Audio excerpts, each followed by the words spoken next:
Okay, friends, it's been a bloodbath. Let's talk about tariffs on the weekend update. Okay, friends, let's take a look at the market. Here's what you need to know. First up, I wanted to call back to the previous video. So we're going to talk about Liberation Day. We're going to talk about what's happened since then, but we're going to need a little bit of history to sort of comprehend everything that has just occurred this week. So I want to call you back to my tariff matrix. So going into Liberation Day, into the Donald Trump reveal of his tariffs, I said I was going to look at them through a what, who, and when matrix. And I was interested in level tariffs or country specific, if it was going to be on everybody or only the top 10, and if it was going to happen immediately or if there was some delayed onset. And here's what we got. What can I tell you about Donald Trump's reveal of these quote unquote reciprocal tariffs? Well, I can tell you that they were at least 2x to 3x as bad as I thought they were going to be, probably even worse than the worst possible case scenario.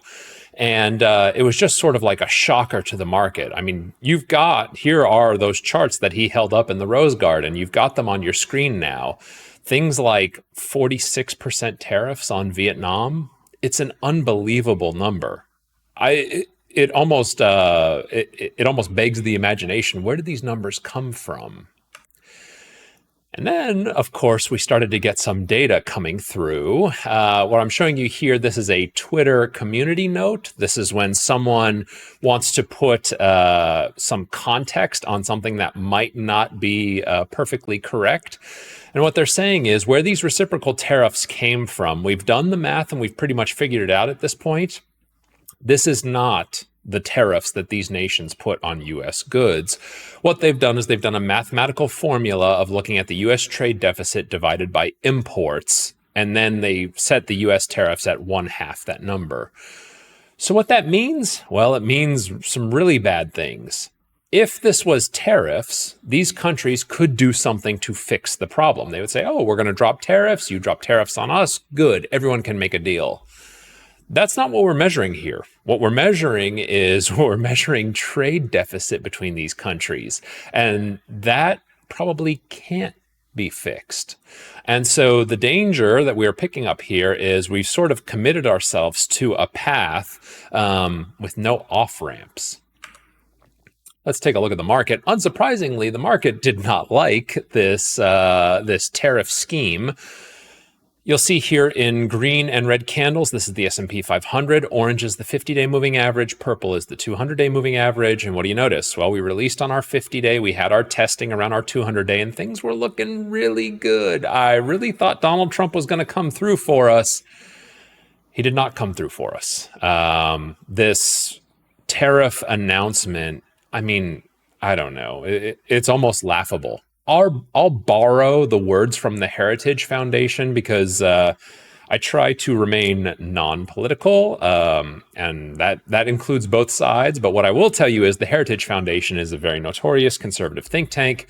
They were 30%, roughly by their own math, of everything that went into Project 2025. So these are Trump guys. This is the Trump camp. And they said that there is shocking incompetence, at least on the trade side, for putting Donald Trump in this position, right? It's not Trump that came up with those numbers or those charts. It's sort of his team that was putting this together. And yeah, it's a wild one. So immediately the market gapped down. We gave up on our 200-day. I think we were down, 3, 4, 5% the first day out. And then today, there was news that China is going to fight back with reciprocal tariffs.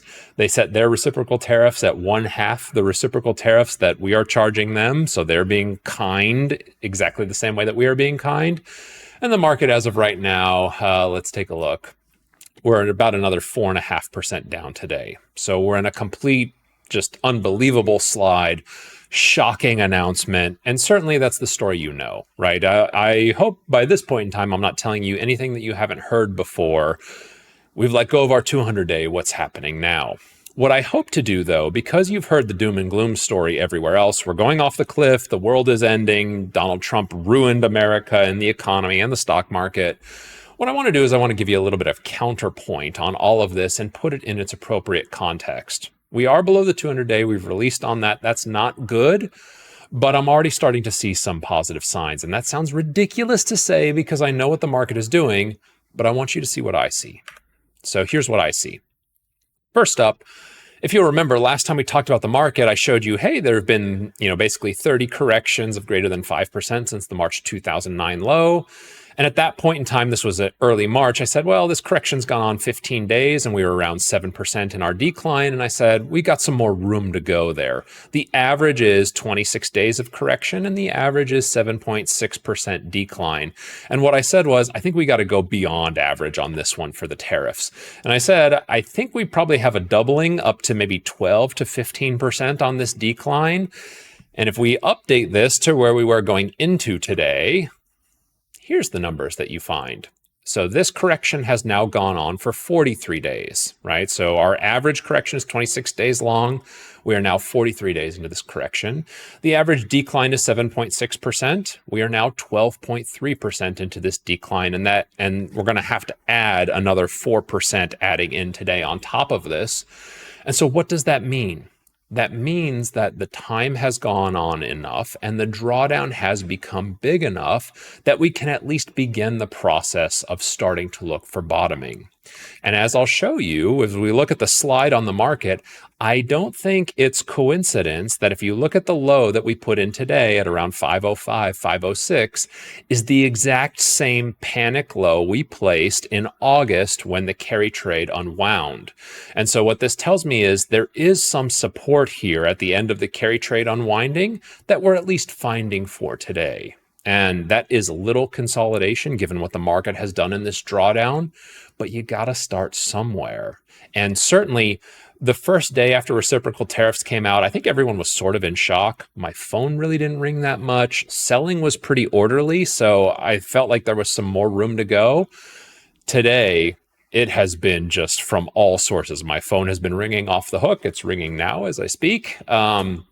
But also what we're seeing in the market, we're seeing that disorderly selling. We've gotten reports of margin calls happening, of books being closed out, forced liquidations. Those are all the things that put in durable bottoms. And am I saying that we're at a durable bottom right now? No. But what I am saying is time and duration has gone on long enough that we can start to look for a bottoming in this process. And other things that I will show you also tell me that this is correct. I want to talk about the VIX. So the VIX is essentially the market's fear gauge, and that's a terrible, that's sort of like the branding, and it's terrible because what the VIX measures is actually something technical. But what I'm showing you here on the screen, this is the VIX from 1991 to where we are today, and I have often used the VIX as a timing mechanism to determine, hey, is it a good time to nibble? Should we be buying or should we be avoiding selling? What you notice is the VIX as of right now, it's 327. On Friday when I'm recording this is 43.44. That is a level that corresponds some of the greatest, most durable bottoms that we have ever seen in the market. We're not up at the COVID peaks in fear just yet, but how about January of 2009? Right? So almost the bottom of the global financial crisis, maybe even the flash crash here in 2012.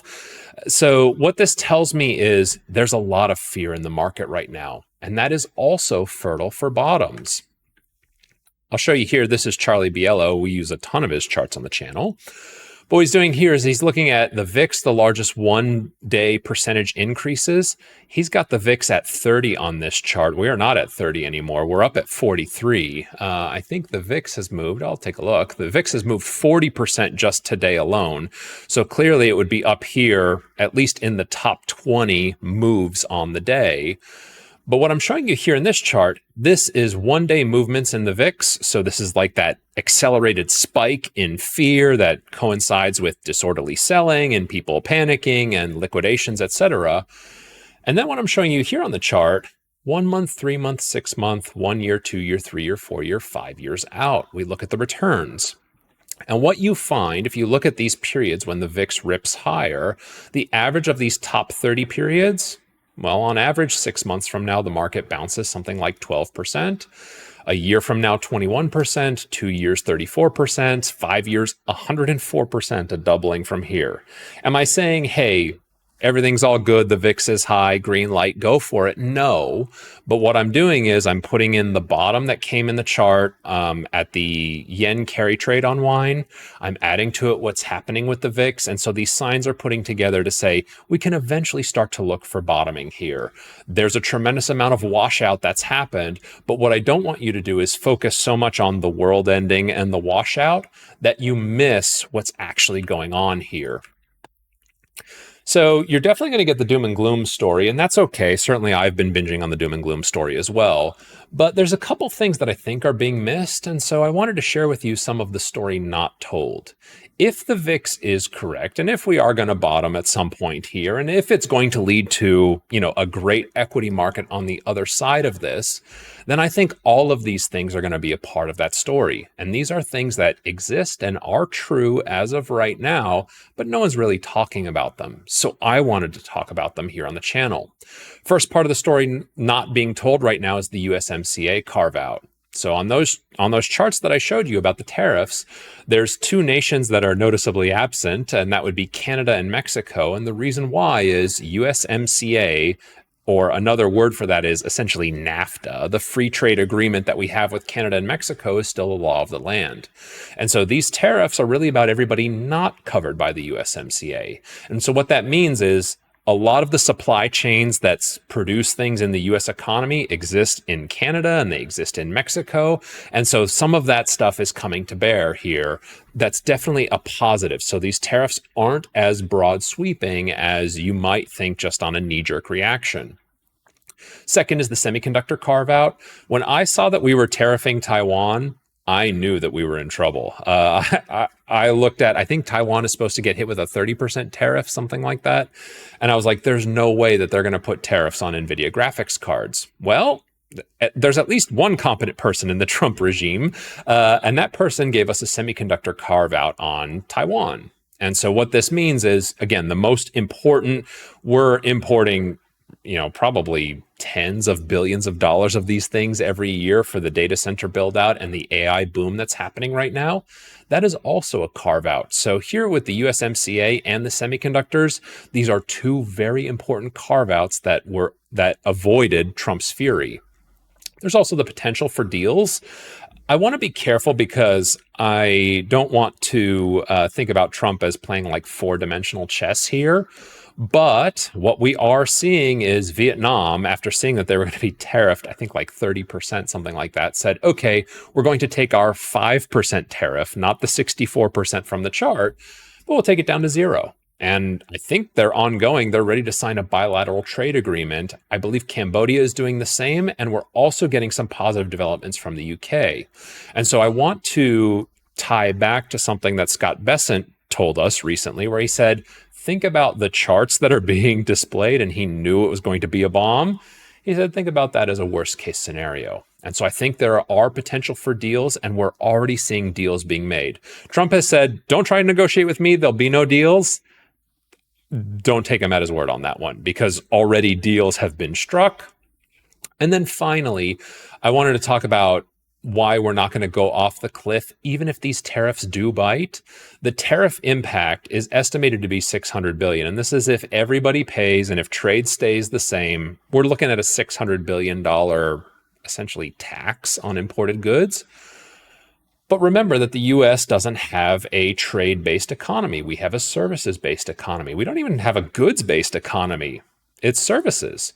So 600 billion of tariffs on 27 trillion of GDP is 2.16% of GDP. Is that painful? Yes. Does that mean prices will go up? Yes. Is this fun? No. But does that mean we're going off the cliff? Absolutely not. Have we bounced back from larger hits to GDP than this in the past? Absolutely. So when it comes time to make decisions in portfolios, in case you can't tell, I'm not really an advocate of doing anything or changing anything right now. And one of the reasons for that, and maybe you've heard me say this on the channel, is we want to let the market naturally do what it does. What we don't want to do is we don't want to sort of get scared out of the market by what is just normal movements inside the market. And I get it. It feels like the world is ending right now. This is a chart from Raymond James. This is S&P 500 and intra-year declines. We're floating around a 15, 16% decline from our peak right now. But here's the surprising piece of data. On any given year, the market has experienced some form of a pullback with an average annual decline of 14%. So up until this point, is anything unusual happening in the market? I know it feels like the world has changed. I know it feels like the world is ending. I know it feels like we've never seen this before. I take the exact opposite position of all of that. We have seen this before. This is extremely regular. The reason why the stock market went up 20% back to back in 2023 and 2024 is because the stock market is open to only those people that can stomach this volatility. So what do I think? I think it's been a really tough week. It's absolutely been a bloodbath, but I do think that there are some positive developments that are happening if you know where to look for them. And that's not in share price. That's not what the S&P 500 is doing. But I wanted to spend a little bit of extra time on this video since I thought you might be interested in what's going on to share with you what I think. So there you go. That's where we are in the market. I'll see you next week for the news review. Take care. Okay, friends, that was the video. Hope you liked it.